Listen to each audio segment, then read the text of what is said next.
two things that I want to latch on. And I mean, it's an old age thing.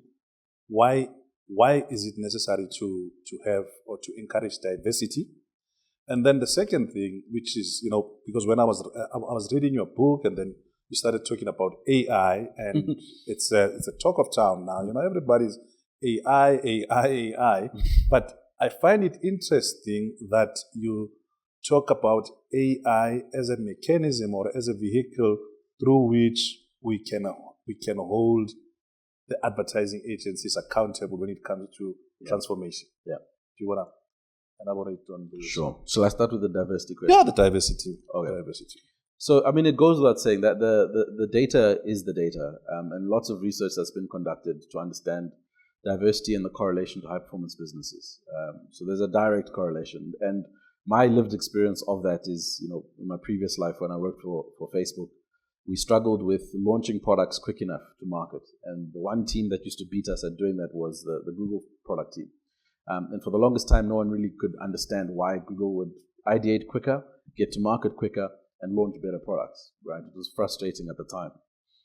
Many years later, Google published research, and they were tracking diversity within their teams. And the product team that used to beat us every time was the first team they started with, right? So they created a metric of characteristics of people that should be in the team. And they, at that stage, built a really diverse team that could solve for these products. So early on, a company like Google realized that there's something about having different lived experiences in the same room. My interpretation in the modern context is that when you have a team of people who have got the same lived experience, the same understanding, the same all of that stuff, it is very difficult for them to see around corners. It's very difficult for them to predict and preempt.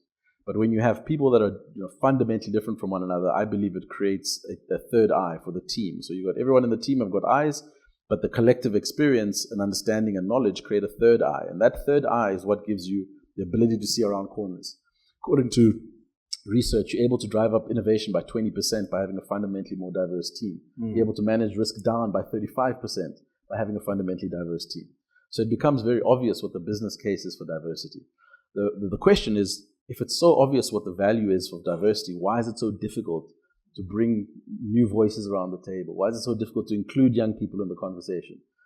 And the reality is that people just don't have the time, and they haven't taken the effort to be able to structure their businesses accordingly, unfortunately. And when I look at a lot of advertising agencies, and we're going through it now as well, we've got a new, fresh intake of interns. And interns come into our organization. They got energy, they got understanding, they're native to some of these things, they're in the streets as they say.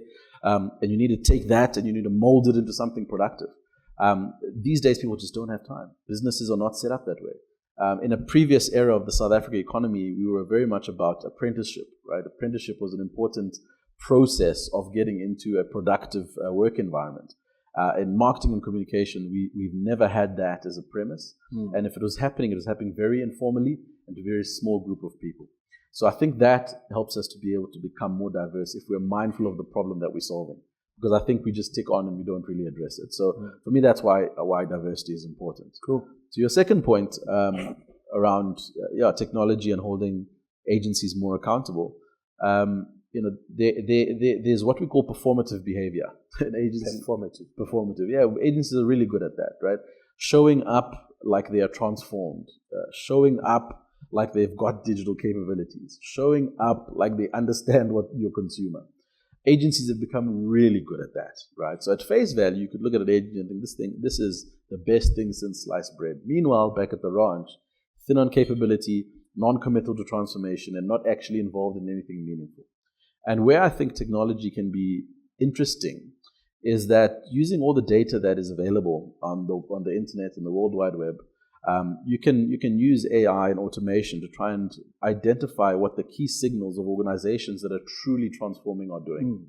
Right? You could use that to be able to create a very clear metric that algorithms and data can be verified that certain businesses are actually transforming correctly. With that information, you can create a ledger on the blockchain that is untouchable and undisputable, that those organizations have been able to do the right things and therefore are the ones that are transforming correctly. With that kind of data security, nobody can tamper with that. With that kind of data security, you can't fudge the results and the outcomes. And with that, you can hold agencies and other businesses more accountable. We all know that when you're submitting for tenders, opportunities, etc., there's hacks around becoming level 1 overnight with funny trust structures and all the rest of it. And so you use this technology to make sure you weed all of that out, and you have a very clear way that you can make sure that people are accountable.